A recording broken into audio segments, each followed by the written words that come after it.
Olá, tudo bem?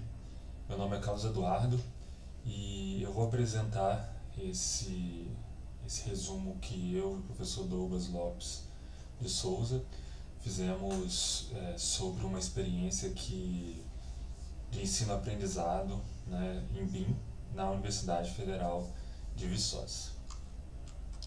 O título do artigo é Fundamentos de Modelagem em BIM, Parametrização, Geração e Colaboração.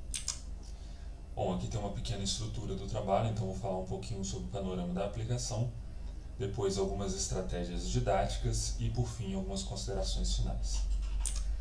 Bom, essa aplicação em BIM, né, utilizando o BIM aqui na Universidade Federal de Viçosa, ela ocorreu no primeiro semestre agora de 2025, né, e ela foi desenvolvida como uma disciplina optativa, né, ela teve uma carga horária de mais ou menos 30 horas, né, e o foco era em estudantes de arquitetura e urbanismo aqui da Universidade Federal de Viçosa. A gente salienta que desde 2019, por conta de diversos motivos, o curso não tinha recebido uma disciplina com esse enfoque em BIM, né? Então, a ideia com essa optativa foi retomar essa iniciativa e tornar agora o mais permanente essa proposta, né? E ela é uma iniciativa vinculada também à célula BIM do curso aqui da Universidade Federal de Viçosa. Bom, a ideia que a gente quis trabalhar quando a gente propôs essa disciplina é que a gente trabalhasse com a ideia da parametrização de formas, né, da composição dentro do BIM, né, que permitia isso, trabalhar com estrutura, modelagem de terreno, modelagem energética, então essa ideia de organização e análise energética, modelagem de famílias e representação gráfica. Tá?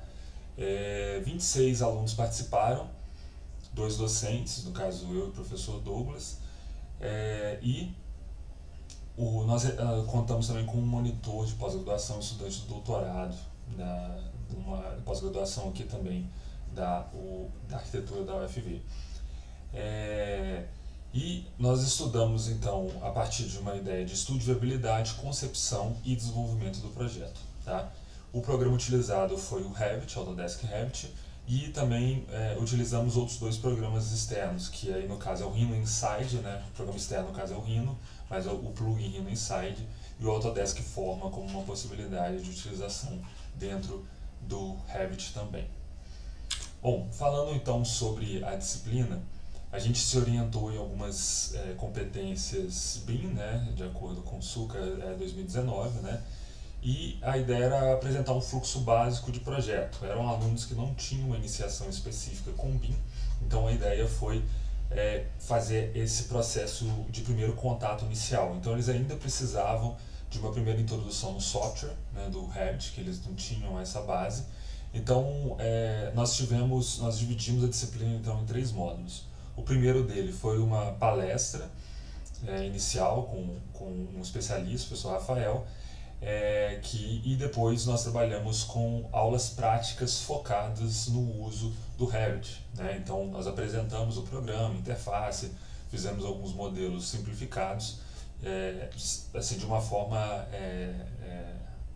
otimizada. Então foram 6 aulas dessa primeira etapa com 2 horas cada, então 12 horas aula. A segunda etapa, então, a gente já trabalhou com uma lógica de sala de aula invertida, em que nós dividimos a turma em 4 grupos, e esses 4 grupos fizeram cada uma apresentação, uma aula de 1 hora cada, em que eles deviam tratar alguns temas, né? Foi aberto com uma lógica de extensão, então ela era aberta para que outras pessoas pudessem participar também, mas a ideia que foram conteúdos que a gente não abordou ou não abordou com profundidade nessas aulas iniciais, então eles tinham que trazer para a gente essa abordagem e, a partir dessa lógica, ainda ensinar os demais alunos. Então eles tinham que fazer uma apresentação e fazer um tutorial de como aplicar aquilo, né? Os temas escolhidos foram modelagem de famílias, né, dentro do Revit, representação gráfica e templates, modelagem para análises energéticas e ambientais e modelagem de terreno. Então foram assuntos que os discentes tiveram que tratar, desenvolver um seminário e apresentar aos demais alunos, né? Ele foi oferecido em 2 dias, né? Então 2 horas por dia, 1 hora para cada um desses seminários, né? O funcionamento foi interessante, os alunos trouxeram essa proposta e ficou bem claro também que eles tiveram que se esforçar e pesquisar e correr atrás dessas informações para poder apresentar e instruir os demais estudantes.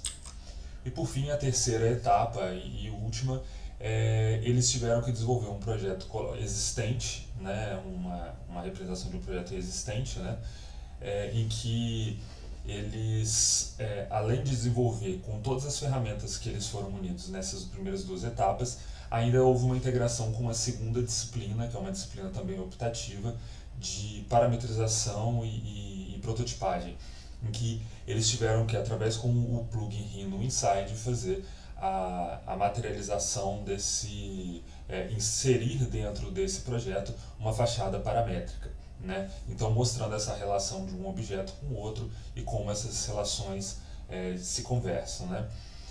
E o Autodesk Forma foi utilizado com a lógica de fazer o estudo de energia e composição, inserção no terreno e toda essa lógica de primeira concepção inicial. Então, a ideia final dessa disciplina e nessa primeira etapa é que eles entregassem esse projeto com todos os elementos estruturais, paredes, layout, todas as informações necessárias, assim como documentação desse material, com pranchas, etc. E, por fim, com a inserção desses elementos externos ao projeto. Então, assim, a partir dessas, seguindo também as competências BIM, né, a partir dessas iniciativas a gente chegou principalmente a gestão, né, eles tiveram que trabalhar com o processo de gestão dessa informação e dos grupos, né, a gestão e administração desses conjuntos, né, e também analisar as questões funcionais, operações e técnicas do projeto ali, a partir da lógica de inserção dele em um contexto, inserção de elementos externos a esse projeto, integração com outros alunos, né? Lembrando que todo o processo foi feito através de ações colaborativas, então os grupos trabalhavam sobre o mesmo modelo federado, né? E também eles exploraram a questão das técnicas, implementação e pesquisa e desenvolvimento das etapas. Por fim, então, né, a gente eu colocaria como considerações finais, né, que esse processo de ter a busca dos discentes pelas respostas e pelos seminários, né, ele elimina a necessidade de um docente que seja especialista sobre o assunto, porque há um processo grande de troca entre os diversos alunos ali presentes, e também o processo em que eles se apoiam, né? Então, por exemplo, o grupo que fez os templates, ele disponibilizou para a turma um template que foi utilizado no último projeto, né? A presença de um monitor foi bastante interessante, ele auxiliou bastante no desenvolvimento da disciplina, seja com orientação, e também ministrou algumas aulas ou alguns pontos nas aulas de assuntos que poderiam ser tratados, né? A experiência sala de aula invertida não trouxe uma profundidade de conhecimento sobre aqueles assuntos, né? Mas ele trouxe o vislumbre daquelas informações, ou seja, permite que o aluno, depois disso, ele vá desenvolver essas etapas de uma forma mais natural, porque eles já têm uma primeira noção de como aquilo iria funcionar, né? E a partir disso, né, eles fizeram então uma colaboração entre as duas disciplinas, tiveram esse exercício de inserir um elemento externo ao projeto deles dentro do projeto, né, e como tratar essas novas inserções, né, além do próprio desenvolvimento interno, né, como trazer esses elementos externos do projeto, né. A ideia é repetir essa disciplina, né, alterando então carga, horário de seminários. A gente considerou que ficou um pouquinho curto, poderia melhorar, né, e dividir talvez o conteúdo um pouquinho mais poderia ser interessante.